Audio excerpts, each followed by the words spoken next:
Hallelujah.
concernant encore la vie aujourd'hui et qui nous a conduits dans ta maison, Seigneur, pour pouvoir avoir une communion avec toi.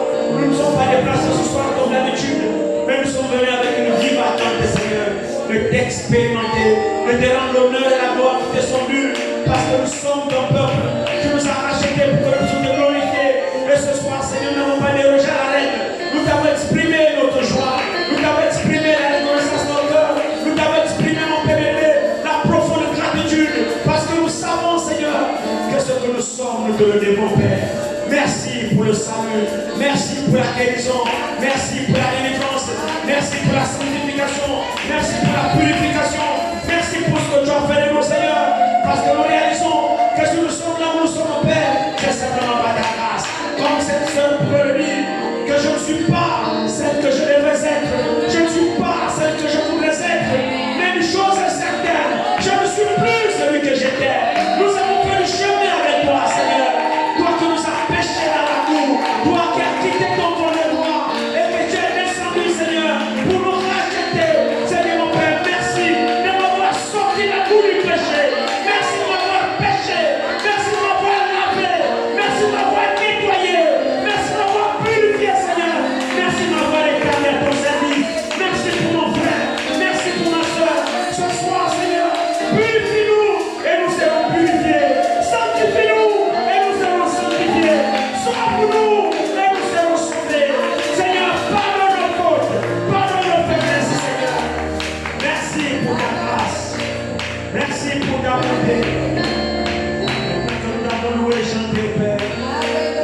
Nous croyons que nos louanges ne sont pas venues jusqu'à toi parce que c'est la louange qui t'est rachetée. Maintenant que nous voulons nous rapprocher de toi par la parole, Seigneur, bénis ta parole qui va être lue. Ne manque pas encore de nous parler ce soir. Car nous voulons entendre ta voix. Nous voulons écouter ta douce voix. Toi qui es notre bon berger. Nous nous recommandons à toi, Père. Et que nous demandons dans le nom de Jésus-Christ. Amen.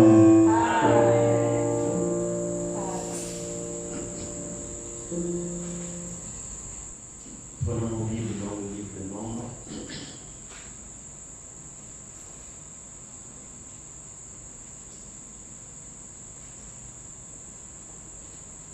Nombre chapitre 11.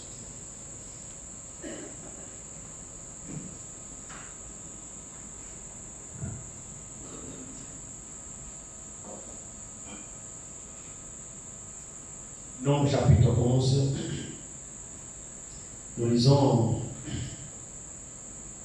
à partir du verset 26 de Nombre 11. Verset 26 de Nombre 11, nous lisons la parole du Seigneur.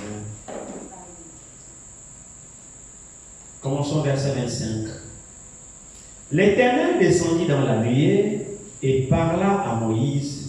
Il prit de l'esprit qui était sur Moïse et le mit sur les 70 anciens.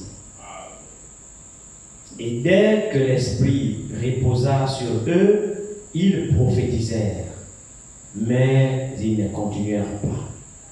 Il y eut deux hommes, l'un appelé Eldad et l'autre Médad, qui étaient restés dans le camp, et sur lesquels l'esprit reposa, car ils étaient parmi les inscrits. Quoiqu'ils ne soient point allés à la tente, et ils prophétisèrent dans le camp. Amen. Seigneur, ajoute la bénédiction de sa parole pour nous asseoir.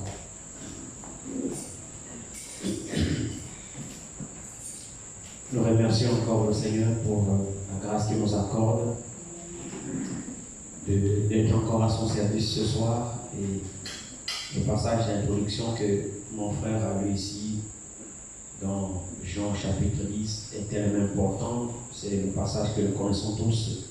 Mais ce passage est tellement important que lorsque nous le réalisons, nous comprenons alors la parfaite volonté du Seigneur sur nous et ce qu'il a réellement fait de chacun de nous.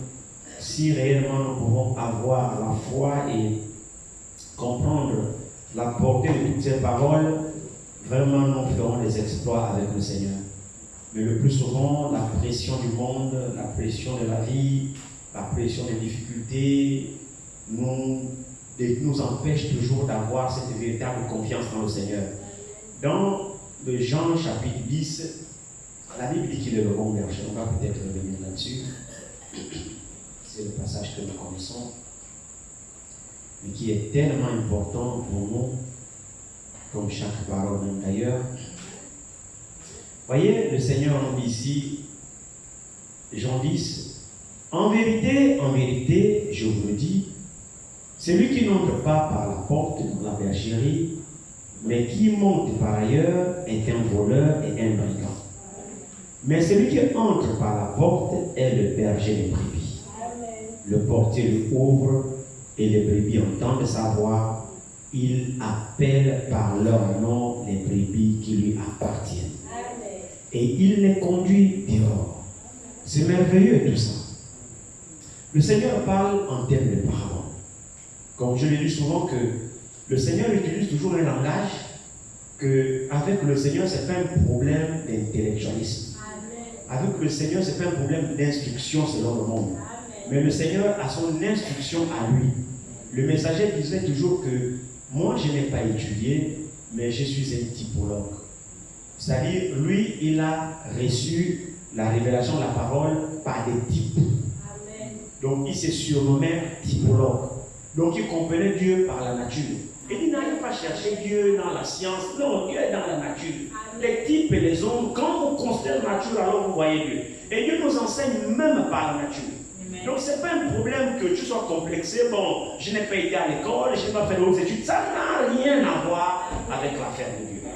Dieu nous parle d'une manière que chacun puisse comprendre parce qu'il utilise le langage naturel pour que l'homme naturel puisse le comprendre. Vous voyez, ici par exemple, il nous compare à les brebis. Il dit, au verset 2, il dit, mais celui qui entre par la porte est le berger des brebis. Bon, nous ici, au Gabon particulièrement, nous ne connaissons pas la culture de l'agro-pastoral. Donc, ce qui fait que ce langage-là peut sembler un peu confus pour nous parce que nous, on n'a pas la culture de l'élevage. L'élevage des moutons, des bœufs, tout ça. Nous ici, surtout au Gabon, on ne connaît pas ça.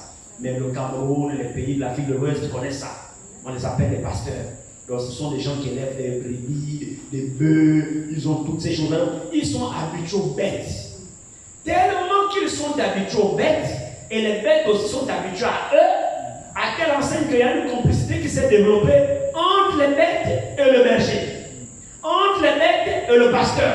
Parce que chaque jour, le pasteur est avec les brebis. Et les brebis connaissent déjà l'odeur du pasteur. Le pasteur sent les brebis, à telle enseigne que son parfum même c'est le parfum des brebis. Donc quand il vient, les brebis savent que non, ça, c'est notre berger qui est là. Alors les brebis connaissent déjà le pasteur connaît les brebis. Donc il y a une complicité qui s'est développée entre les deux. Nous ici, on ne connaît pas ça. Mais les gens qui font l'élevage connaissent ce que c'est. Et le Seigneur se sert de ça pour nous enseigner réellement aussi la relation qu'il a avec nous. C'est pourquoi il prend ces choses naturelles pour illustrer effectivement comment il est vraiment avec nous. Je ne sais pas si nous le croyons.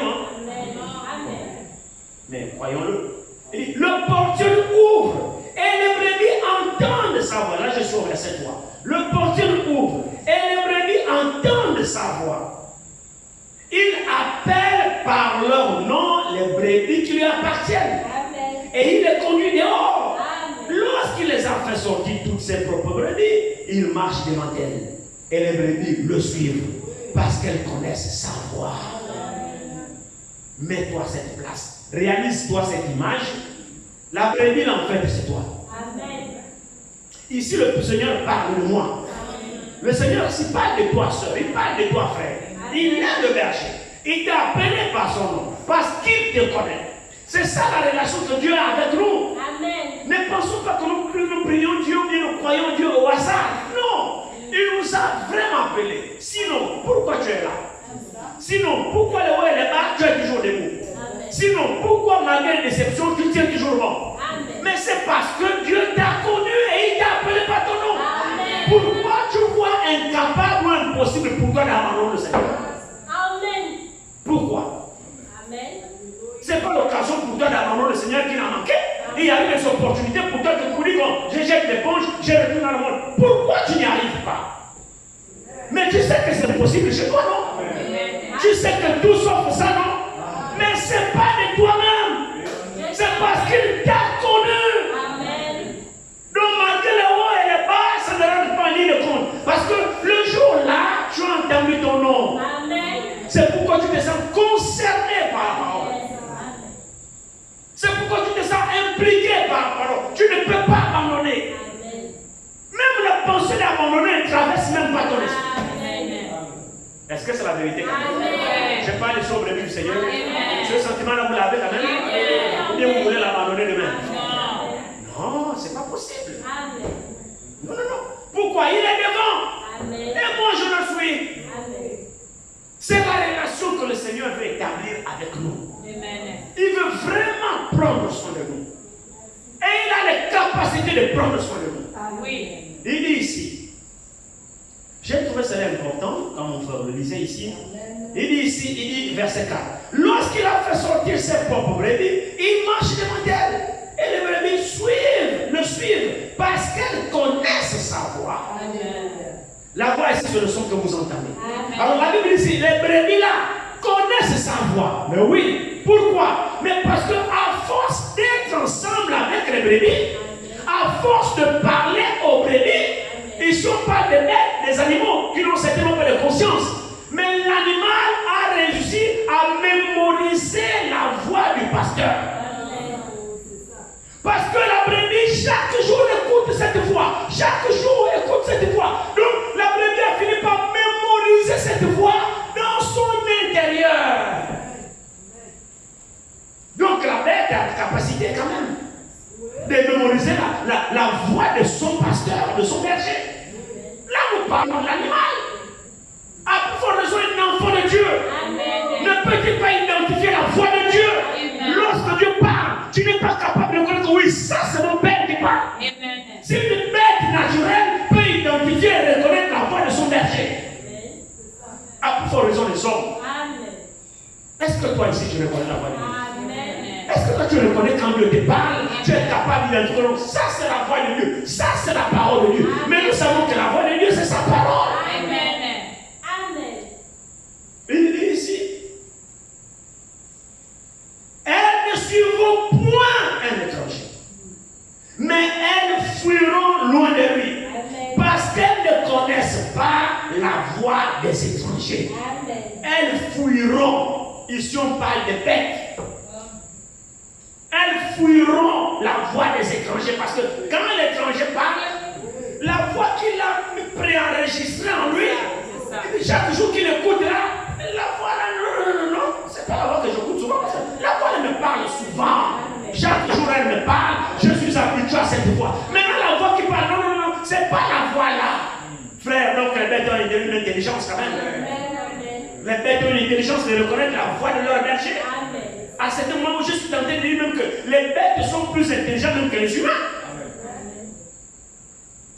Oh, si un animal peut identifier la voix des étrangers et fuir, à plus forte raison des enfants de Dieu, ne sont-ils pas capables d'identifier la voix de Dieu qui est la parole et d'identifier des interprétations et fuir loin des interprétations? D'identifier les fausses doctrines et fuir loin les fausses doctrines. Mais un véritable enfant de Dieu est équipé d'un filtre qui identifie la voix de Dieu, qui reconnaît la vérité que oui, ça c'est de Dieu et ça c'est pas de Dieu. Amen. Si chez les moutons ça existe, je suis désolé, chez les enfants de Dieu il faut que ça existe aussi. Amen. Merci Seigneur. Un enfant de Dieu est capable de reconnaître que ça c'est la voix de mon père. Amen. Ça c'est mon père qui me parle. Amen. Et il dit ici, il dit, elles suivront point l'étranger, mais elles fuiront loin de lui, parce qu'elles ne connaissent pas la voix des étrangers. Jésus leur dit cette parabole, mais ils ne comprirent pas de quoi il leur parle. Donc il faut une chose terre à terre, mais il y a que les bergers, des gens qui sont habitués à l'élevage, qui comprennent ces paroles-là. De faire la parole encore un peu plus haut, il se met en peine. C'est vraiment fort ça. On peut poursuivre quand même un petit peu. Regardez un peu ici. Verset 8. Tous ceux qui sont venus avant moi sont des voleurs et des brigands. Mais les brebis ne les ont point écoutées. Je suis la porte. Si quelqu'un entre par moi, il sera sauvé. Il entrera, il sortira et il trouvera des pâturages. Le voleur ne vient que pour dérober, égorger et détruire. Moi, je suis venu afin que les brebis aient la vie et qu'elles l'aient en abondance. Je suis le bon berger. Le bon berger donne sa vie pour ses brebis. Mais le mercenaire qui n'est pas le berger et à qui n'appartiennent pas les brebis voit venir le loup, abandonne les brebis et prend la fuite. Et le loup les ravit et les disperse. Le mercenaire s'en fout parce qu'il est mercenaire et qu'il ne se met point en peine des brebis. Je suis le bon berger. Je connais les brebis et elles me connaissent. Amen. Vous voyez le cœur que nous devons avoir quand il s'agit des choses de Dieu. Nous ne devons pas avoir le cœur du mercenaire. Non. Nous ne devons pas avoir l'esprit du mercenaire. Nous ne devons pas avoir la pensée du mercenaire. Mais nous devons nous mettre en peine des brebis. Nous devons alors nous soucier de la parole de Dieu. Nous soucier des œuvres de Dieu. Nous soucier de l'œuvre de Dieu. Nous soucier du service de Dieu.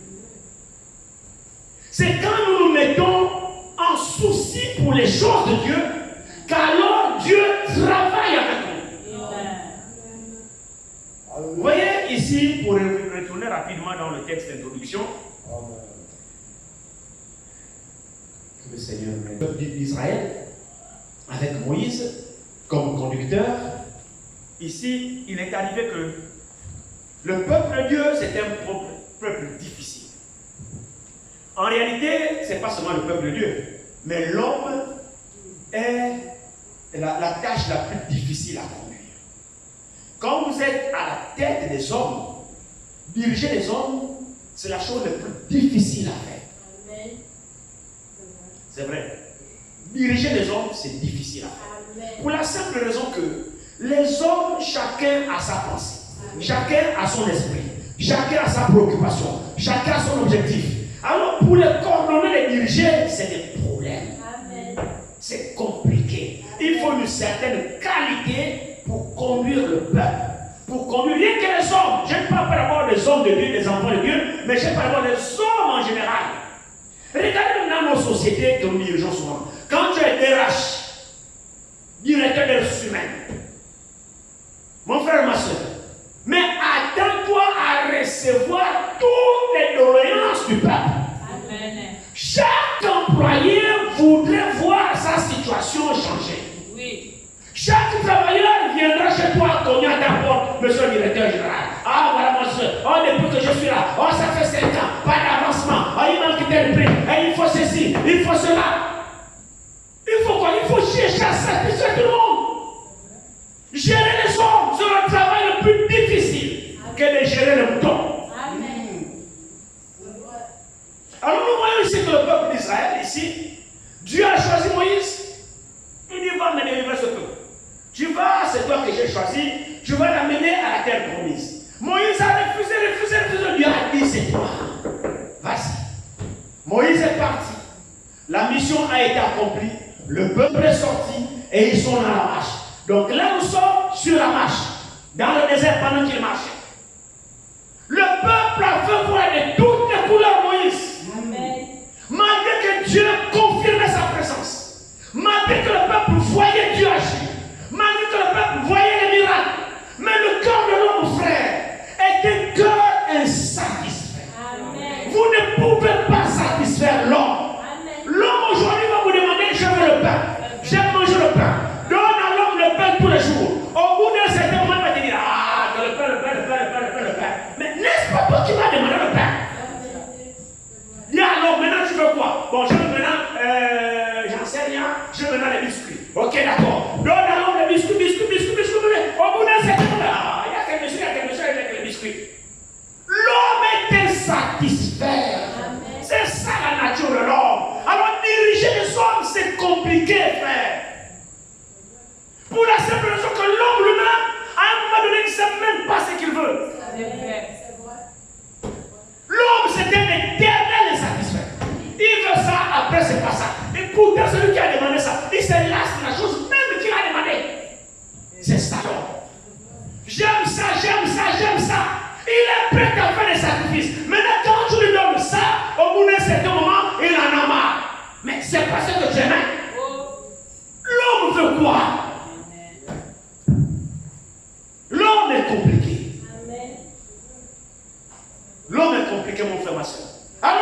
Moïse en a appris à son dépens. Et il fallait que Dieu appelle Moïse. Vraiment, il fallait que Dieu appelle Moïse. Cette tâche-là, il ne faut pas la faire toi-même. Tu vas abandonner. Ce qui a aidé Moïse, c'est Dieu lui-même. Parce que Dieu était avec Moïse. C'est pourquoi Moïse, et malgré que Dieu était avec Moïse. Regardez un peu ici. On va quand même un peu lire ici. Ici, commençons au premier verset de Nombre 11. Le peuple murmura, comme d'habitude, selon le boulot, le murmure. Le peuple murmura, et cela déplut à l'Éternel. Lorsque l'Éternel l'entendit, sa colère s'enflamma. Le feu de l'Éternel s'alluma parmi eux et dévora l'extrémité du camp. Le peuple cria à l'Éternel, comme d'habitude. Le peuple cria à Moïse. Ah, c'est ça? Toujours Moïse. Mais il a été établi là pour ça. Le peuple cria à Moïse. Regardez très bien. Moïse prie à l'Éternel et le feu s'arrêta. On s'est dit, bon, là maintenant le peuple a compris, c'est ceux qui ne vont plus bouder, ils ne vont plus murmurer, ils ne vont plus discuter. C'est sans compter avec le peuple. C'est ça. Le cœur de l'homme est vraiment dur. Que Dieu vraiment nous accorde la grâce pour changer notre état. C'est pourquoi, frère, Dieu doit faire un véritable travail dans nos cœurs. Amen. Si nos cœurs ne sont pas modélés, ne sont pas changés, il n'y aura rien du tout. L'homme est compliqué. Oh. L'homme est compliqué. Regardez. Dieu les a frappés et puis on s'est dit, bon, c'est fini, ils ont compris, rien du tout. Alors le verset 3 dit, on donna à ce lieu le nom de Dabéra, parce que le feu de l'Éternel s'était allumé parmi eux. Verset 4. Le ramassis des gens qui se trouvaient au milieu d'Israël fut saisi de convoitise. Et même les enfants d'Israël recommencèrent à pleurer et dire, qui nous donnera de la viande à manger? Nous nous souvenons des poissons que nous mangeons en Égypte et qui ne nous coûtaient rien. Hein? Les concombres, des melons, des poireaux, des oignons et les... Moi j'ai du problème à prononcer ça. C'est quoi? Olex, hein? Olex. C'est quoi? Lisez, vous n'avez pas lu.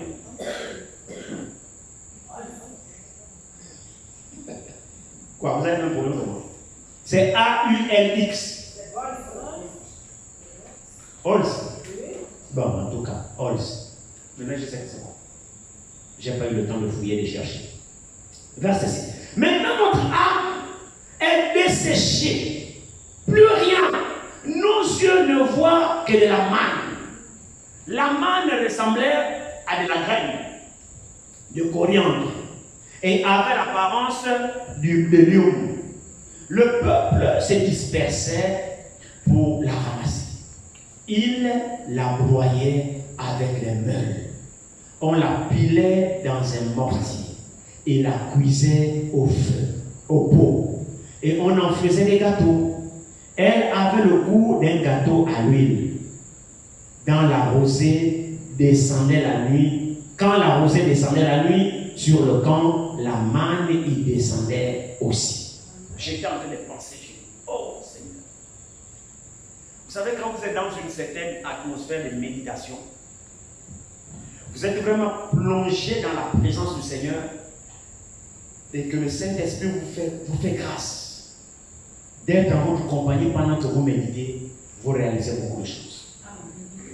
Vraiment, le peuple d'Israël, c'était un peuple béni. Ils ont vu des choses qu'aucun peuple n'a jamais vues sur cette terre. Donc Dieu peut aimer un peuple comme ça. C'est extraordinaire. Vraiment, il est notre bon berger. Il nous conduit dans les verts pâturages. Il a conduit Israël. Dieu ne s'est pas soucié de les mourir parce qu'il est Dieu.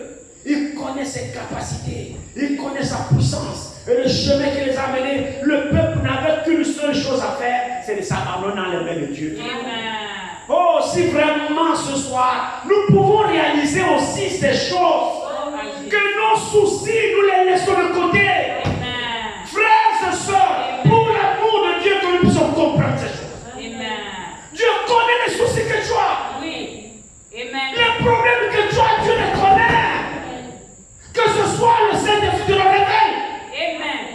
Alléluia. Il est Dieu dans les cieux. C'est lui qui t'a appelé. Amen. Les difficultés que tu as, il connaît. Pourquoi tu penses que Dieu ne sait pas ce que tu as? Amen. Pourquoi tu es l'amour de Dieu? Pourquoi te plains-tu? C'est seulement tu peux te confier à lui. Amen. Israël, tu as vu la puissance de Dieu. Israël, Dieu t'a montré qu'il est capable de tout. Amen. Amen. Pourquoi tu discutes? Où est-ce qu'Israël devait manger dans le désert? Mais ça, ce n'est pas le problème d'Israël. C'est le problème de celui qui les a fait sortir. Plus que celui qui a choisi le chemin du désert. Il n'y a pas de magasin, il n'y a rien à planter. Mais c'est lui qui t'a fait sortir. Il se charge lui-même. Amen. Il a dit quoi? Lorsque j'aurais fait sortir mes propres brebis, je marche devant eux. Il marchait devant Israël? Amen. Bien sûr que oui. Et mes brebis me suivent. Amen.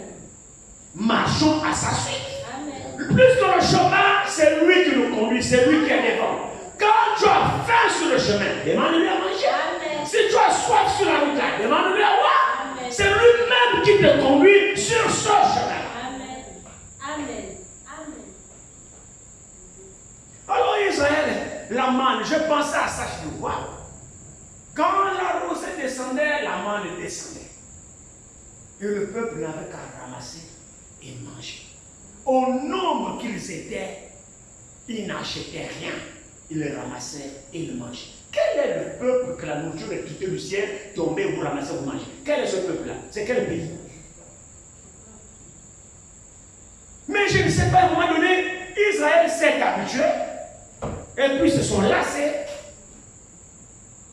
Je pensais la journée, j'étais en train de penser, j'ai dit, ah Seigneur, vraiment aide-moi. S'il y a quelqu'un qui doit servir Dieu, c'est moi. Bon, je ne sais pas comment c'est pour vous, hein. Moi je parle de moi. Amen. S'il y a quelqu'un, frère ou soeur, moi je ne parle pas pour vous faire plaisir. Amen. Chacun de nous connaît sa route. Amen. Chacun de nous connaît sa voie. Amen. Chacun de nous connaît par où il est passé. Amen. Chacun de nous connaît ses difficultés. Oui. Donc moi quand je parle, je sais de quoi je parle. Amen. Là où j'étais avec Dieu, ce que Dieu a fait pour moi, je réfléchis, je dis Seigneur, c'est pas. On ne peut pas aimer quelqu'un comme ça. Amen. Frère, je ne peux pas accuser Israël. Parce que la même chose que Dieu a fait à Israël, la même chose il me fait à moi. Amen. Le même amour qu'il a témoigné à Israël, il me témoigne le même amour. Amen.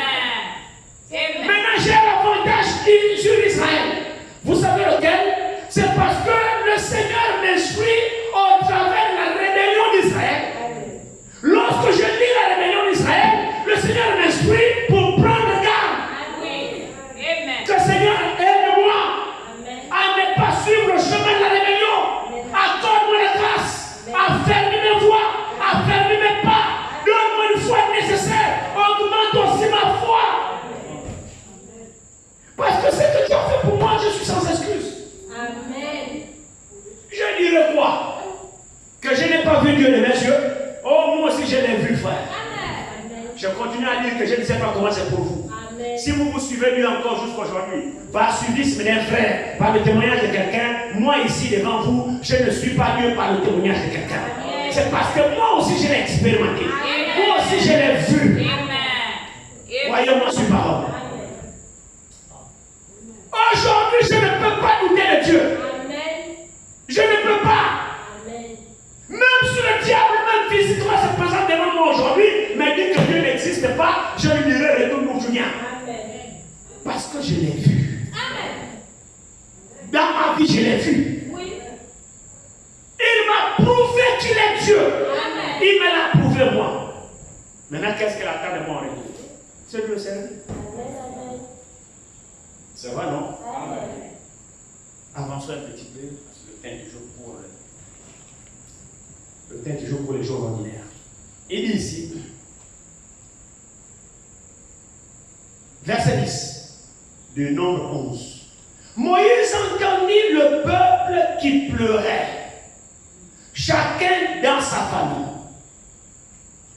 et à la tente et à l'entrée de sa tente. La colère de l'Éternel s'enflamma fortement. Moïse fut attristé et il dit à l'Éternel, pourquoi affliges-tu ton serviteur? Et pourquoi n'ai-je pas trouvé grâce à tes yeux que tu aies mis sur moi la charge de tout ce peuple? Est-ce moi qui ai conçu ce peuple? Est-ce moi qui l'ai enfanté pour que tu me dises, porte-le sur ton sein, comme le nourricier porte un enfant jusqu'au pays que tu as juré à ses pères de lui donner? Où prendrai-je de la viande pour donner à tout ce peuple? Car il pleure auprès de moi en disant, donne-nous de la viande à manger. Je ne puis pas à moi seul porter tout ce peuple, car il est trop pesant pour moi. C'est là où vous réalisez la responsabilité des hommes appelés par Dieu. Amen. La charge est lourde, frère. C'est difficile à porter. Si Dieu ne vous soutient pas, vous n'y arriverez pas. Amen. Ici, Moïse est acculé. Toute leur plainte chez Moïse, donne-nous la viande. Ils sont déjà fatigués de la manne, maintenant ils veulent la viande. Dans le désert, Moïse va trouver la viande où? Donne-nous la viande, donne-nous la viande. On est fatigué de la manne là, donne-nous la viande, on veut manger la viande. Hein? Le concombre de l'Égypte. Ici que la manne, donne-nous la viande. C'est toi qui nous as fait sortir. On ne t'a pas demandé de nous faire sortir. Alors donne-nous la viande à manger. Moïse acculé. Moïse va faire comment? Il y a des choses qui vous dépassent. Au bon Moïse lui-même, fatigué, il va chez lui, mais pourquoi tu me fais ça? Amen.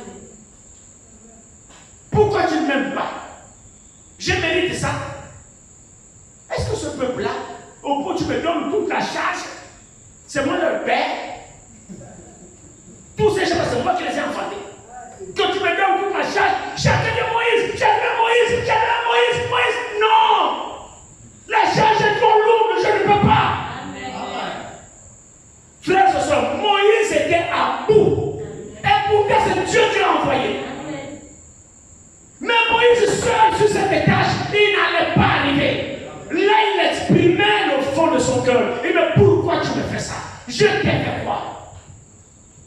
Chacun vient avec sa doléance. Chacun vient, j'ai tel problème. Chacun vient prier pour moi. Chacun vient. Et tu dois répondre aux besoins de chacun. Amen. À un moment donné, c'est difficile. Amen. À un moment donné, c'est lourd. Amen. Et cette plainte-là, Dieu a eu pitié de Moïse. Poursuivons la lecture ici. Il dit,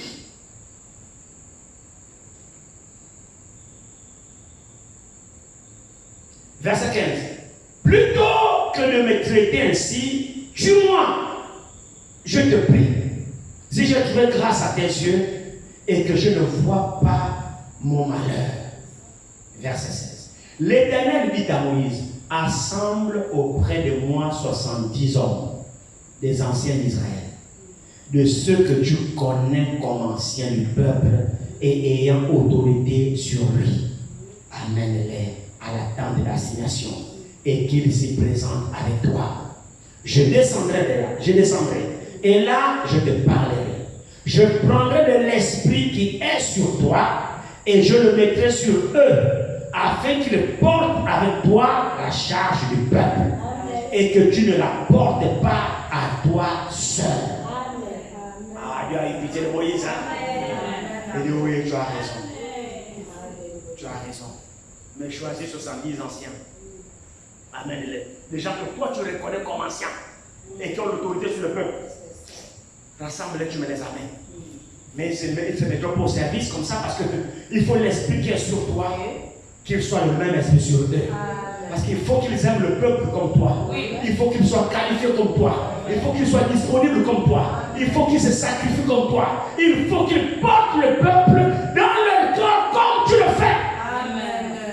Et pour le faire, il faut l'esprit qui est sur toi. Alléluia. Moïse a choisi les 70 anciens. Et il dit ici, tu diras, verset 18, tu diras au peuple, sanctifiez-vous demain et vous mangerez de la viande. Puisque vous voulez la viande, non? Vous mangerez de la viande. Puisque vous avez pleuré aux oreilles de l'Éternel en disant, qui nous fera manger de la viande? Car nous étions bien en Égypte. L'Éternel vous donnera de la viande et vous en mangerez. Vous en mangerez non pas un jour, ni 2 jours, ni 5 jours, ni 10 jours, ni 20 jours, mais un mois entier, jusqu'à ce qu'elle vous sorte par les narines et que vous en ayez du dégoût, parce que vous avez rejeté l'Éternel qui est au milieu de vous, et parce que vous avez pleuré devant lui en disant, pourquoi donc sommes-nous sortis d'Égypte? Moïse dit, 600 000 hommes de pied forment le peuple au milieu duquel je suis. Et tu dis, je leur donnerai de la viande. Et ils en mangeront un mois entier. Égorgera-t-on pour eux des brebis et des bœufs en sorte qu'ils en aient assez? Ou rassemblera-t-on pour eux tous les poissons de la mer en sorte qu'il en ait assez? L'Éternel répondit à Moïse, la main de l'Éternel serait-elle trop courte? Tu verras maintenant si ce que je t'ai dit arrivera ou non. Amen. Alléluia. Amen. Quand Dieu fait, son serviteur ne le connaît pas. C'est pas tout que Dieu montre. C'est pas tout que Dieu révèle. Quand Dieu dit quelque chose, toi dis et reste tranquille. Vois ce que Dieu va faire. Amen.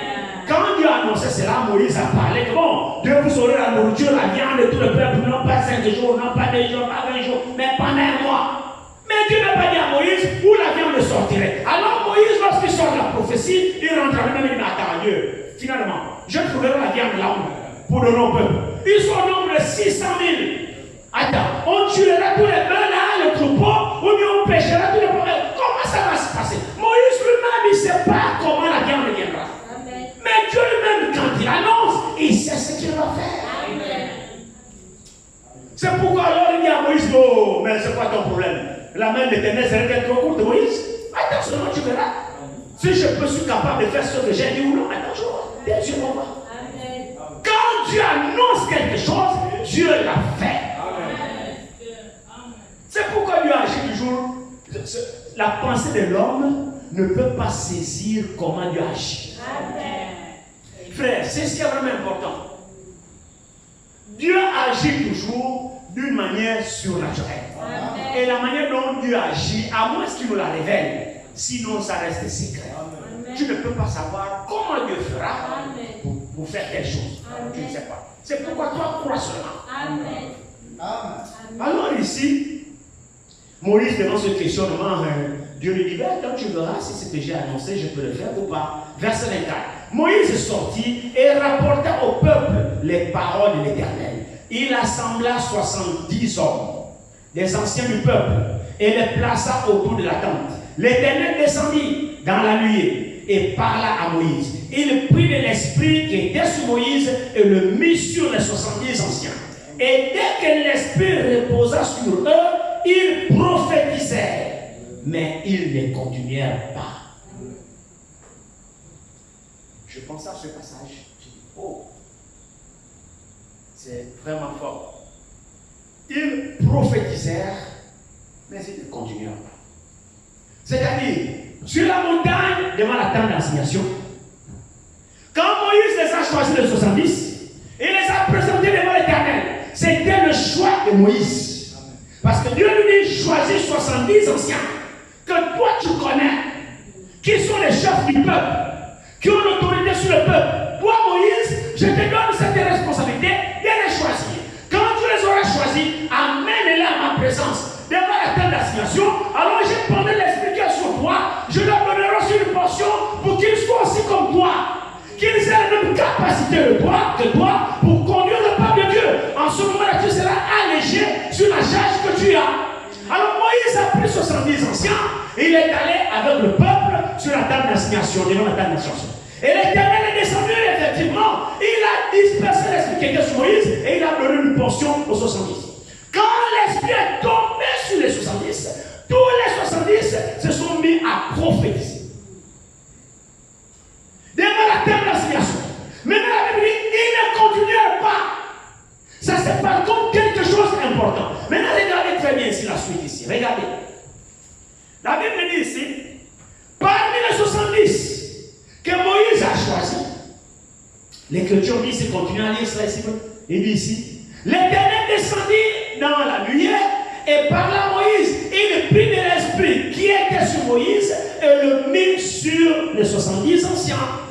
Et dès que l'esprit reposa sur eux, ils prophétisèrent, mais ils ne continuèrent pas. Verset 6. Il eut 200 appelés Eldad et Médad. Ceux-là n'étaient pas montés avec Moïse devant la tente d'assignation.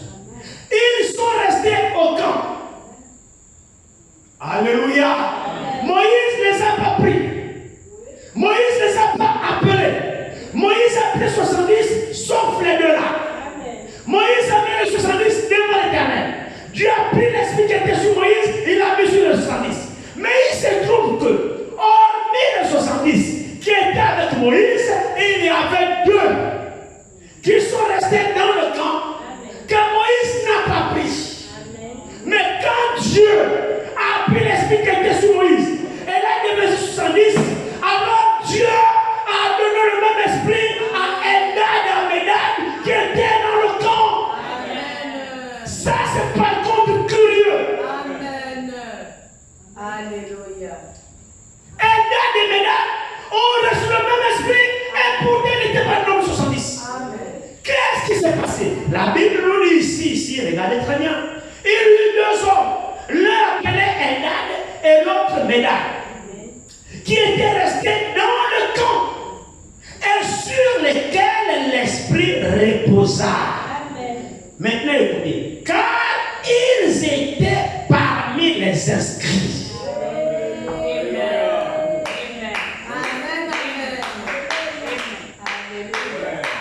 Eldad et Médad étaient parmi les inscrits, prédestinés au service de Dieu à recevoir son esprit. Même si Moïse ne les a pas appelés, même si Moïse ne les a pas sélectionnés, même si ils ne sont pas là dans l'assignation, mais dans le plan divin, ils faisaient partie. Non. Gloire à Dieu. Mon frère, ma soeur, nous ne pouvons pas limiter Dieu quand il travaille. La vision de l'homme est courte. L'œuvre de Dieu prospère entre ses propres mains. Moïse ne connaissait pas que Eldad et Médad faisaient partie du plan divin. Mais ils sont seulement surpris d'apprendre que Eldad et Médad dans le camp prophétisent. Oh, qu'est-ce qui s'est passé? La Bible dit, ils étaient parmi les inscrits. Donc dans le nombre selon Dieu, ils étaient prédestinés à recevoir l'esprit de Dieu. Ils étaient prédestinés à rentrer au service de Dieu. Même si l'homme ne les a pas choisis, mais Dieu les a choisis. Frère, la prédestination existe. On ne sert pas Dieu pour sauter sur les occasions. Non, c'est Dieu qui appelle. Et si le dessein de Dieu est sur toi, il n'y a aucun homme sur cette terre qui puisse t'empêcher de rentrer en service pour Dieu. Il n'y en a pas, frère. Regardez ici. Ici, nous allons voir une scène bizarre. Le jaloux Josué. Le jaloux Josué. Josué, fils de Nun, serviteur de Moïse dès son jeune âge. Il n'a pas apprécié ça. Disons. Verset 27. Un jeune garçon courut l'annoncer à Moïse et dit, Eldad et Médad prophétisent dans le camp.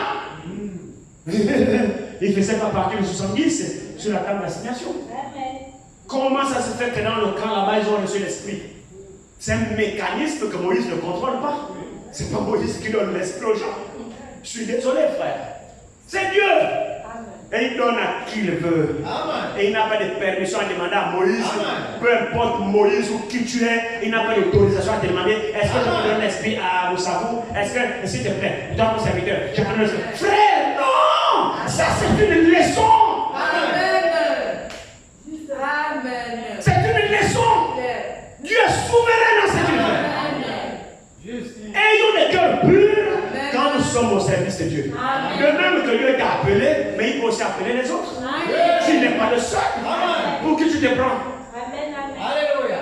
Pourquoi la jalousie si Dieu a appelé un frère? Amen. Pourquoi jalouser si Dieu bénit un frère? Pourquoi c'est jalouser si Dieu bénit une soeur? Pourquoi? Mais le même Dieu qui t'a béni peut bénir l'autre. Et des sentiments purs, monsieur. Glorifie Dieu. Le Seigneur Dieu aussi a béni ton frère. Il a béni ta soeur. Pourquoi c'est seulement toi? Et ça, c'est l'esprit qui était dans Josué. Mais Moïse était exercé. Moïse prit la vie cœur pur. Il n'a pas pris la chose comme Josué l'a prise. Non. Amen. Regardez ici.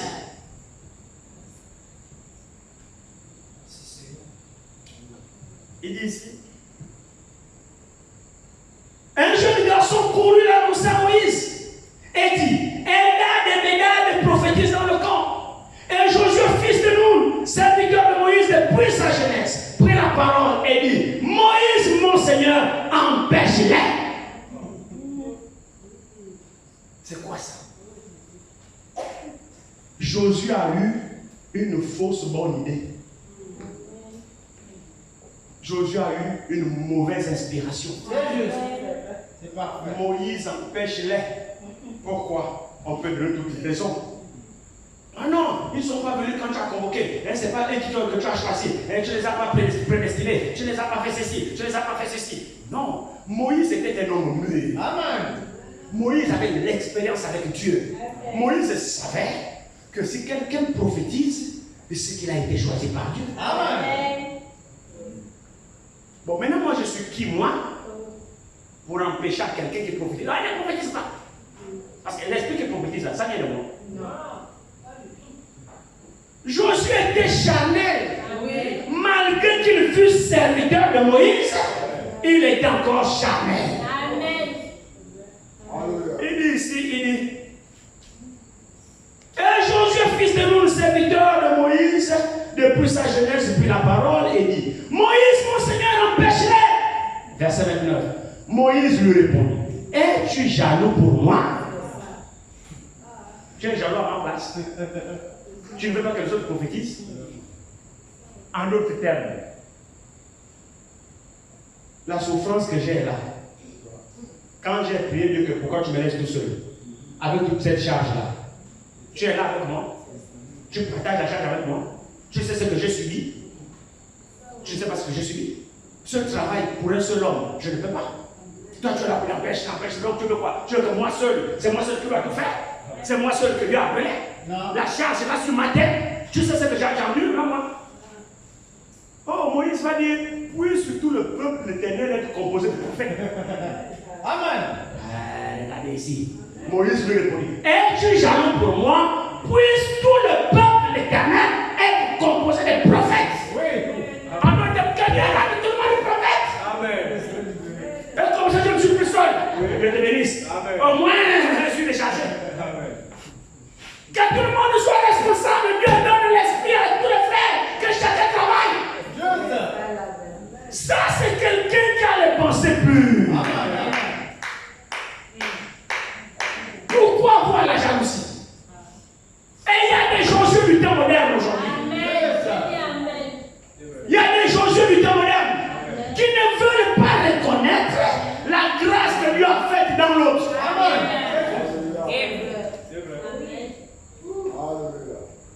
Sortons de cet esprit. On ne peut pas être au service de Dieu avec des pensées comme ça. Amen.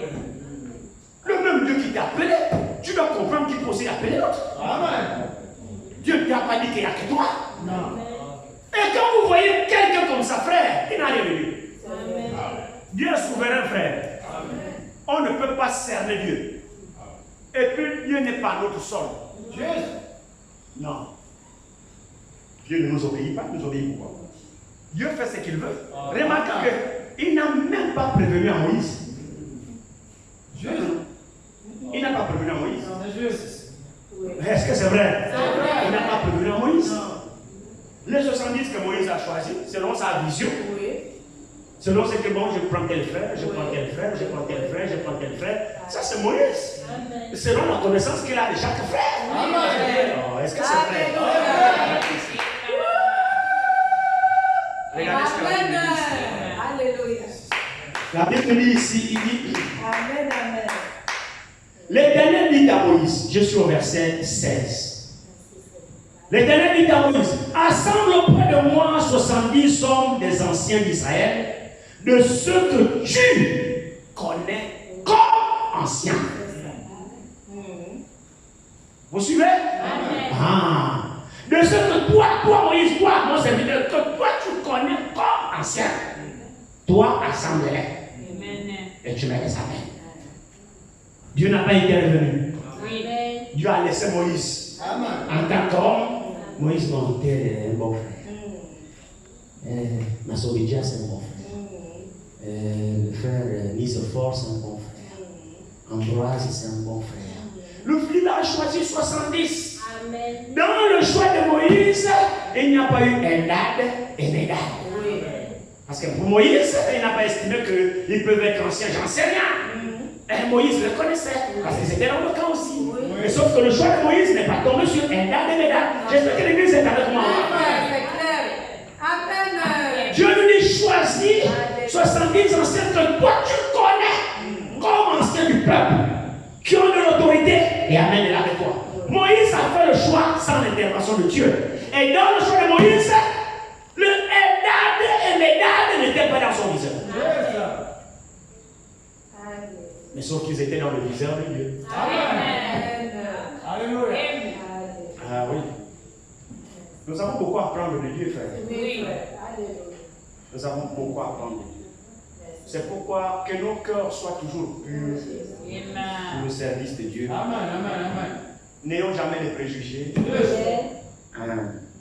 Ne jugeons jamais sur l'apparence. Que notre cœur soit vraiment pur. Alléluia. Dieu travaillera avec nous. Amen. Ça c'est important. Ne jugeons pas sur l'apparence. Non, je vois qu'il est trop maigre, c'est pas sûr que. Ou bien alors non, il est trop gros. La maigreur, la grosseur, où est ton problème? Non. Un grand prophète comme Moïse, loin de Dieu, à qui Dieu parle de bouche à oreille, il entend la voix de Dieu, il voit la représentation de Dieu. Mais sauf que quand il a fait le choix, son choix, il a oublié de personne. Ou alors les deux là n'étaient pas dans sa vision. N'étaient pas dans sa vision. Vous voyez? Alors ici alors, lorsque les deux là sont restés dans le camp, évidemment, et lorsque Dieu va prendre l'esprit qui est sur Moïse, il va le répandre sur les 70, Eldad et Médad qui étaient restés dans le camp ont reçu aussi leur part. Amen. Amen. Mon frère, ma soeur, sers simplement Dieu. Alléluia. De tout ton cœur. Si tu as été prédestiné à recevoir le Saint-Esprit, tu le recevras. Amen. Il n'y a personne sur cette terre qui puisse t'empêcher de pas le recevoir. Alléluia. Même pas Josué. Alléluia. Même si Josué boude, même si Josué fait la jalousie, Josué ne changera rien au choix de Dieu. C'est la décision de Dieu, pas la décision de Josué. Et Josué n'influence pas le plan divin. Ne soyons pas des Josué modernes. Des frères qui sont jaloux quand Dieu bénit un autre. Mais nous voyons que Josué n'était pas un démon. Non, Josué était serviteur de Moïse. Mais sauf que dans la circonstance, Josué a eu de mauvaises pensées envers les frères.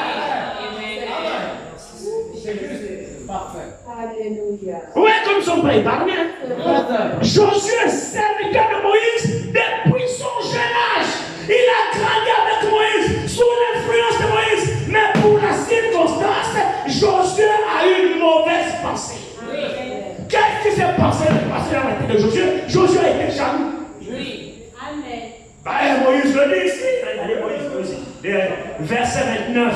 Moïse lui dit d'abord, verset 28. Et Josué, fils de Nun, serviteur de Moïse, depuis sa jeunesse, prit la parole et dit: Moïse, mon Seigneur, empêche-les. Pourquoi? Qu'est-ce qu'ils t'ont fait? Je prends que l'Esprit de l'Éternel est sur les frères.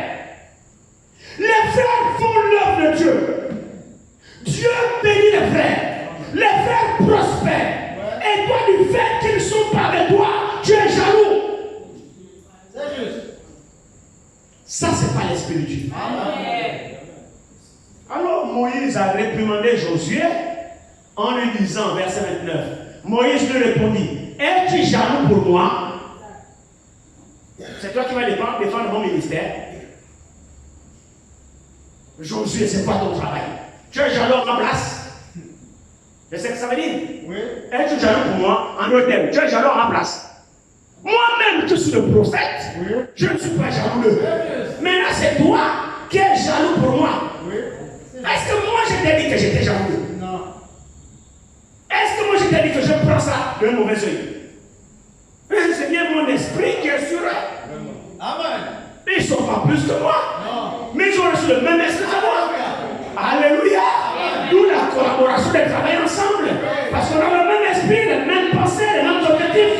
Au contraire, Dieu a grandi le groupe pour que nous marchions tous ensemble. C'est quoi ton problème, Josué? Tu es jaloux à ma place. Est-ce que moi, je t'ai dit que je suis contre? Non. Alors, je vais te surprendre.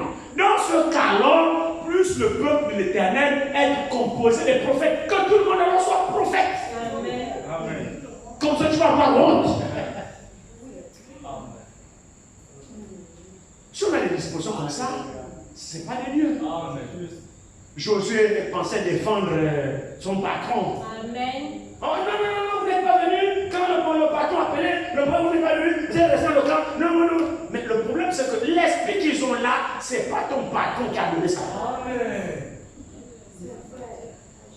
Amen. Ça ne dépend pas de Moïse. Amen. Monsieur Josué, fils de Nun, c'est l'Éternel. Alors on va gronder l'Éternel. Alléluia. Amen. Si tu peux.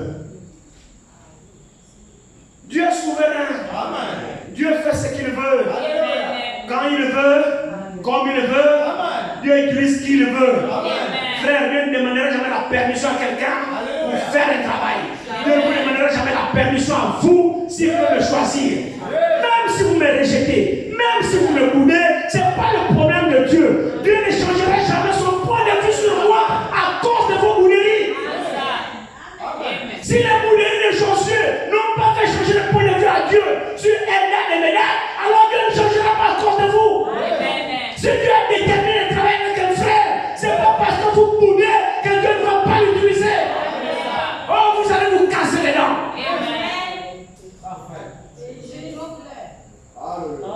C'est vrai, frère. Dieu fait ce qu'il veut. Amen. Quand il veut et comme il veut. Amen. Il ne demande de permission à personne. Personne. Ça, c'est une leçon pour nous. Il demande à Moïse de choisir 70 anciens, de les amener dans sa présence. Et Dieu va prendre l'esprit qui est sur Moïse et le mettre sur les 70. Moïse va le faire. Mais nous voyons ici qu'au niveau du choix, le choix que Moïse a eu à faire, il y a eu deux que Moïse n'a pas choisi. Qui n'étaient pas selon son appréciation. Amen. C'est clair. Il est homme, hein? Tant que Dieu ne lui a pas révélé que prend tel. Il est homme.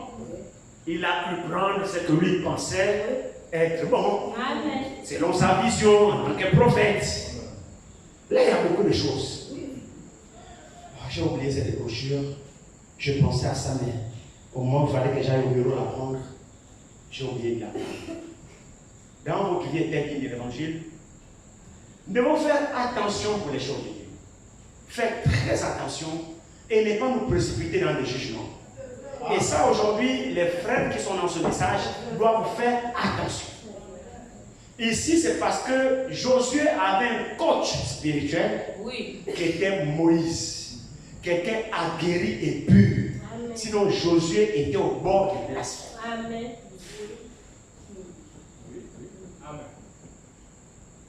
Vous suivez ça? Amen. Mais comme Moïse était un instrument dans la main de Dieu, et le cœur de Moïse était pur, Moïse ne voyait pas les choses comme Josué les voyait. Amen. Au contraire, Moïse s'est réjoui. Même s'ils ne font pas partie de la sélection que j'ai eu à présenter devant Dieu, mais il a plu à l'Éternel de leur donner aussi leur esprit. Amen. L'Éternel n'est pas subordonné à moi. Non. C'est moi qui suis subordonné à lui. Amen. Si Eldad et Médad, je comprends que dans mon choix, je me suis trompé de ne pas prendre Eldad et Médad. Je constate que l'Éternel a donné son esprit, alors Eldad et Médad étaient inscrits à recevoir cet esprit. Amen. Donc ils étaient prédestinés à recevoir l'esprit. Amen. À partir de ce moment-là, tu fais quoi? Tu te soumets au choix de Dieu. Ne fais pas comme Josué. Amen. Tu te soumets. Amen. Les frères, dans ce message, doivent comprendre que Dieu a fait choix et que le choix de Dieu ne se discute pas. Amen. Amen. Que ça vous plaise ou non, vous devez vous soumettre au choix de Dieu. Amen. Amen. J'entends beaucoup de choses se raconter. Il est 21. Alors, frère. À propos des frères Franck. Les frères, dans ce message, ils ont un zèle amer que je ne comprends pas. Moi, je ne critique pas. Mais moi, j'essaie simplement, par la grâce de Dieu, de lui demander aide-moi et conduis-moi sur ta voie. Amen. Vous voyez, les frères, c'est pourquoi je voulais vous lire cette citation-là. Il y a beaucoup de citations dans votre guide d'évangile. Frère Branham, là-dedans, lorsqu'il a eu Joseph, son dernier fils, né de Médad, et nous savons comment il a eu Joseph. C'est pendant qu'il méditait sur l'histoire de Joseph. Le Joseph, le fils de Jacob, qui avait été vendu par ses frères en Égypte, inutilement par la jalousie de ses frères. Donc quand Frère Branham lisait cette histoire, il pleurait. Il dit, oh le pauvre Joseph, qu'est-ce qu'il a dû souffrir? S'il était spirituel, ce n'est pas de sa faute. C'est Dieu qui a fait de Joseph spirituel. Il était prophète, il pouvait interpréter les songes, il pouvait voir des visions, tout ça, ça ne dépendait pas de Joseph. Alors ses frères l'ont haï. Et quand Frère Branham lisait cette histoire, il a eu pitié de Joseph, il pleurait. Alors Dieu lui a dit, tu auras un fils et tu lui donneras le nom de Joseph. Moi je ne doute pas. Je crois à 100% les expériences de mon prophète. Amen. Et je crois que le frère Joseph qui est là, c'est Dieu qui l'a promis à frère Branham. Que Joseph Branham qui est là est né sur la base d'une promesse faite à son serviteur Branham. Moi je crois à ça. Moi je crois à mon prophète. À 100% je crois. Alors que Médard enfantait difficilement par césarienne, d'ailleurs que Médard enfantait tous ses enfants par césarienne. Médard a eu qui? Médard a eu, à part Billy Paul qui est l'enfant de Hop, sa première épouse, Sarah, Rebecca et Joseph Branham. Il a eu 4 enfants. Donc Médard a eu 3 enfants, Sarah, Rebecca et Joseph. Tous par césarienne. Alors, le médecin lui dit que bon, écoute, ta femme c'est bon maintenant, il faut plus qu'elle enfante, tout ça, ainsi de suite, parce que c'est pas bon, elle n'arrive pas à accoucher normalement, tout ça. C'est compliqué, la femme elle est un prophète, accoucher par césarienne. Et pourtant, il est un prophète. Frère, laissons Dieu là où il est. On ne peut pas comprendre Dieu. On ne peut pas calculer Dieu. Un grand prophète comme ça qui est mort. Sa femme est incapable d'accoucher normalement par césarienne avec tous les risques qu'il y a. N'a-t-il pas prié? Dieu fait ce qu'il veut. Le jour que nous comprendrons cela, notre marche s'améliorera. Alors Dieu va lui dire, tu auras un enfant, je te donnerai un enfant, tu donneras le nom de Joseph. Alors il a commencé à publier, alors qu'il n'avait que Sarah. Médard n'avait que Sarah par césarienne. Alors l'ange lui dit, tu auras un enfant, ta femme sera enceinte, tu donneras le nom de Joseph. pendant la césarienne de Sarah, Dieu lui a dit, bon, écoute, arrête, il faut plus qu'elle accouche, sinon elle va mourir. Alors il annonce que Dieu m'a dit, j'aurai un enfant en nom de Joseph. Il a commencé à publier. Méda tombe enceinte. Alors on attend l'accouchement. Quand Méda accouche, c'est une fille. Alors les critiqueurs sont venus, ah mais, Père Branham, on pensait que tu avais dit que Dieu t'a promis Joseph. Oui, Dieu m'a promis Joseph. Mais peut-être tu te nommes, c'est peut-être Joséphine. Il dit non, Dieu ne m'a pas dit Joséphine, Dieu m'a dit Joseph. Et celui qui s'est moqué de lui comme ça est mort. Pour cette moquerie du prophète, Dieu l'a frappé, il est mort. C'est lui qui a dit que non, Dieu voulait dire Joséphine, Dieu s'est trompé, Dieu l'a frappé, il est mort. On ne se moque pas des ennemis. Quand Méda accouche par césarienne, c'est Rebecca, une fille. Oh, d'accord, mais non, Dieu m'a dit j'aurai un enfant, c'est Joseph. Mais Dieu ne m'a pas dit quand. Mais celle-là, c'est Rebecca. Joseph arrive. Parce que Dieu ne ment pas. Amen. Césarienne, Becky vient. Il a donné Becky. Ah! Méda enceinte. Encore. Ah! Un enfant. Garçon. Alors les critiqueurs sont où? Sont les critiqueurs? Voici Joseph. Mon Joseph est arrivé. Mon Joseph que j'ai annoncé. Voici mon Joseph. Et Frère Branham a aimé Joseph. Qu'il a prié sur Joseph. Il a dit, Seigneur, je veux que Joseph soit prophète. Et que quand je serai vieux, je serai là assis, cette vieille Bible, je vais la remettre à Joseph. Becky au piano, Joseph à la chair, prêchant ce message sans compromis, cette vieille Bible. Et il a prié pour ça. Frère, on a le droit de prier pour ça. C'est une prière. C'est un souhait qu'il a émis. C'est ça. Il avait le droit. Je sais que c'est enregistré. Et c'est là où beaucoup de frères sont coincés. Joseph est prophète. C'est lui qui doit adresser la nourriture. Tout ça. Moi, j'en sais rien. Moi, je sais que Dieu a promis à faire Branham un fils au nom de Joseph. Et Joseph est venu, moi je crois. Et Frère Branham a formulé le souhait qu'il souhaitait voir Joseph. Maintenant, le constat est celui-ci. Entre la prière de Frère Branham et l'accomplissement, il y a un décalage. Frère Branham, dans sa prière, il a dit, avant ma mort, je serai là assis, je prendrai cette vieille Bible, je la remettrai à Joseph et je me verrai prêcher sans compromis et Becky au piano. Bon, laissez-moi quand même vous dire que Frère Branham est mort, cela ne s'est pas compris. J'ai quand même le droit de le dire, parce que Joseph n'a pas prêché du vivant de Frère Branham. Ça au moins c'est la vérité. On peut m'en vouloir pour ça. Frère Branham est mort, Joseph était un bébé. Donc il n'a pas eu la possibilité de faire la passation de ce qu'il souhaitait. Mais qui n'a jamais été au piano et Joseph derrière la chair. Mais c'était pourtant sa prière. Mais que Dieu n'a pas exaucé, du moins de son vivant. Il souhaitait voir ça pendant son vivant. Mais il est mort avant que cela s'accomplisse. Maintenant, la question que je poserai aux frères, c'est que bon, Joseph, celui qui a emmagasiné la nourriture, il est le responsable de la voix de Dieu, et tout ceci. Moi, j'ai dit ici, nos amis de Tech Boy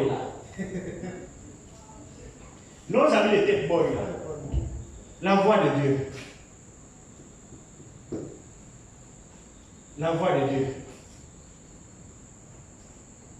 Le frère Joseph, je ne critique pas, non, le Seigneur connaît l'esprit qui me convient en ce moment. Le frère Joseph encourage que écouter la voix de Dieu dans ce âge, c'est écouter la voix du 7e ange, donc écouter son père. Qu'on écoute Branham dans la bande, ça c'est écouter la voix de Dieu, la pure voix de Dieu. Très bien. Je ne refuse pas. Mais il y a des questions qui taraudent mon esprit que je vais répondre. Frère Branham parle, on enregistre.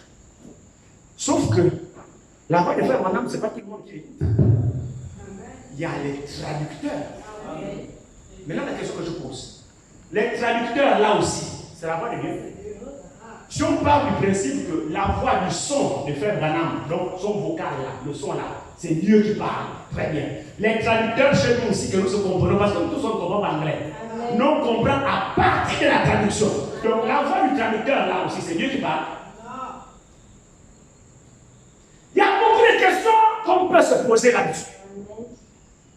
Moi, je partirais plutôt pour la voix avec vos IE. Oui. Qui veut dire le chemin. Oui. Qui se trouve au travers du message. Mais la voix comme son, c'est discutable. Parce qu'elle est traducteur. Je ne sais pas si vous voyez ce que je veux dire. Est-ce que le traducteur qui traduit en Chiruba, le traducteur qui traduit en Zébi, le traducteur qui traduit en Fan, ça aussi c'est la voix de Dieu? C'est un frère qu'on a appris qui comprend l'anglais qui traduit ça en Zébi. Donc moi là quand je traduis en Zébi, c'est pour ma voix là, c'est Dieu. Bon, il s'agit alors de quelle voix du septième ange qu'on parle en mettant play là. Il s'agit de quelle voix? Il s'agit de la voix du son ou de la voix du chemin? Or, c'est la voix de Dieu avec X, la voix du son. Là, c'est discutable.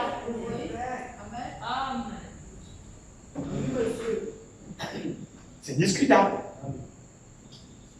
Alors, les frères ont focalisé tout sur le frère Joseph. Moi, je ne refuse pas qu'il ait un rôle à jouer dans la voix de Dieu, puisque ça, c'est leur propriété. La voix de Dieu là-bas, c'est leur propriété.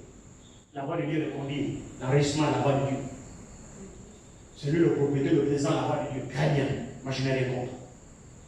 Sauf que le bien-aimé frère Joseph, lui, il a pris les choses en main de la voix de Dieu en 1986. Frère Branham est allé à la maison en 1965. Bon, quand vous faites de 65 en 1986, ça fait combien?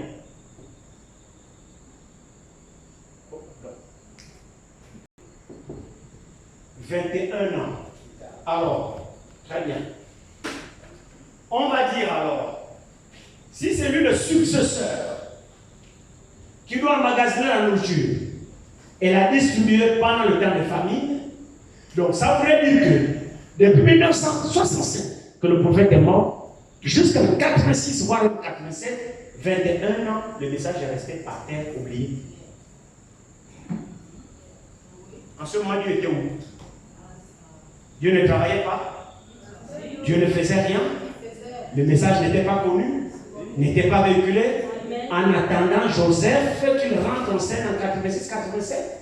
Donc 21 ans, 22 ans après, Dieu est resté immobile après la disparition du prophète. Qui peut dire ça? Non. C'est pas juste. Or, le frère Joseph, quand il vient, il commence à faire la guerre aux frères qui traduisaient les brochures. Bon, le premier à les traduire, c'est Franck. Franck a commencé à traduire avec la Suisse. Depuis le premier temps, Franck s'est mis au travail. Dès 65. Dès 65. Déjà même Frère Branham, Frère Franck a commencé déjà à écrire du vivant même de Frère Branham. Oui. Vous le savez? Amen. Du vivant de Frère Branham, déjà Frère Franck commençait déjà à écrire. Parfait. Du vivant de Frère Branham. Frère Franck commençait déjà à écrire. Il est mort le 24 décembre 1965. On l'a enterré le 11 avril 1966. Après l'enterrement 66, Frère Franck est rentré en action de façon officielle. Il a rassemblé les frères. Alors le frère Joseph a fait quel âge? Je n'ai même pas calculé son âge. Donc en 66, que Frère Franck commence à rassembler tous les frères, le Branham Tabernacle, les collaborateurs de Frère Branham qui prêchaient avec lui. Tous ont été derrière Frère Franck. Et Frère Franck était le premier missionnaire. Les frères tous étaient derrière lui. Joseph n'était qu'un bébé. Joseph n'était qu'un bébé. Donc il fallait attendre Joseph 21 ans après pour qu'on commence à distribuer les brochures. Chacune publication a commencé à publier. Alors il a réclamé le droit de l'auteur. Et c'est d'empêcher aux autres de traduire les brochures, soi-disant qu'ils ont l'exclusivité l'exclusivité de la voix de Dieu parce que c'est leur propriété. Mais le message n'est pas la propriété d'une famille. Je suis désolé, frère. Le message, ce n'est pas la propriété d'une famille. Le message, c'est l'héritage des enfants de Dieu. Le message, ce n'est pas l'histoire de la famille Branham. Non. Le message, ce n'est pas l'histoire de la famille biologique de Branham. Le message, c'est l'histoire de la famille de l'épouse. Et l'épouse, c'est pas seulement la famille biologique de Branham. Nous tous, nous sommes la famille de Branham parce que nous croyons le message apporté par Branham. Nous sommes la famille spirituelle de Branham. Maintenant, dans ce cas-là, il faut que Dieu choisisse qui il veut pour la continuité de l'œuvre. Moi, je refuse, ça c'est ma conviction personnelle, Dieu connaît mon cœur. Moi, je refuse de croire que depuis 1965, la mort du prophète, les choses sont restées chouilles pour attendre Joseph Branham avec les ordres qu'il donne actuellement en 1987, qu'il a commencé à être président de la voix de Dieu et à réorganiser la voix de Dieu et à faire ce qu'il fait là. Non, il y a des gens qui ont commencé avant lui. Maintenant, s'il rentre en scène, il continue à faire le travail. Le travail est grand. La moisson est grande. Il y a peu d'ouvriers. N'empêchons pas aux autres de travailler. Toi seul, tu ne peux rien faire. Ne soyons pas des Josué modernes. Frère Branham lui-même n'a pas empêché aux gens de prêcher. Lui qui était le messager de l'âge, il écoutait les livres prêcher. Non, frère. Le plus important, c'est l'Esprit de Dieu dans la personne. Nous ne pouvons pas canaliser l'Esprit de Dieu. Le choix de Dieu, c'est le choix de Dieu. L'homme que Dieu a choisi, qu'il te plaise ou pas, c'est le choix de Dieu. Je suis désolé pour toi. Frère Joseph fait un travail, c'est bien. Il a fait un travail, là où les autres sont arrêtés, il continue, c'est bien. Pour moi, je suis dans la continuité. C'est-à-dire que ce que je ne peux pas faire, toi tu peux faire. Vous suivez ça? Ce que je ne peux pas faire, toi tu peux faire. Parce que moi seul, je ne peux pas tout faire. Non, je ne peux pas tout faire. Je ne suis pas Dieu. Travaillons en collaboration pour que le message puisse gagner les contraires. Ne combat pas les autres. Ne dis pas que les autres doivent s'asseoir et à toi. Non. Bon, maintenant le jour que tu mourras, plus que tu n'es pas éternel, on fera quoi? On fera quoi? Si le Seigneur prend Franck avant l'enlèvement, le message va s'arrêter. Non. Je demande à l'église. Non. Si Dieu prend Franck avant l'enlèvement, le message va s'arrêter. Non. Oh non, n'allez pas croire ça. Amen. Ne croyez pas ça. L'œuvre de l'Éternel prospère entre ses mains. Amen. Dieu lui-même connaît son affaire. Il appelle qui il veut, il choisit qui il veut, quand il veut, comme il veut, au moment où il veut, à l'heure qu'il veut. C'est tout. Amen. Nous, notre problème, c'est de reconnaître le travail que Dieu fait dans le frère, le travail que Dieu fait dans la soeur. C'est ça notre problème. Et plus nous donnons la main d'association, plus que nous sommes tous ensemble, marchons tous ensemble. C'est vrai, non? Un jour, Jésus marchait avec les disciples. Il marchait. Et puis, ils ont vu, les disciples ont vu quelqu'un chasser les démons au nom de Jésus quelque part. Mais ce monsieur-là n'était pas avec Jésus. Les disciples, vous avez déjà vu ça? Pour ceux qui ne lisent pas la Bible, tant mieux pour vous. Mais ceux qui ont lu savent que c'est vrai. Les disciples sont venus dire, Seigneur, on a vu quelqu'un chasser des démons, mais sauf qu'il n'est pas avec nous. Veux-tu que nous puissions l'empêcher? Vous voyez Josué, non? Est-ce que vous voyez Josué? Le Seigneur a dit quoi? Il dit non, ne l'en empêchez pas. Amen. Celui qui n'est pas contre nous est avec nous. Si l'œuvre qu'il fait est bonne, c'est quoi ton problème? Quel quartier de jalousie? Sinon tu n'as que toi. Donc tu veux dire que Dieu ne peut pas utiliser un autre? Il n'y a que toi. L'esprit là n'est pas de Dieu. Amen.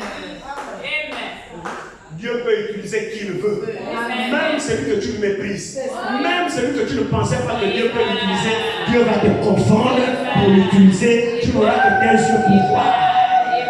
Ayons des cœurs purs. On ne peut pas servir Dieu avec des pensées comme ça. Amen.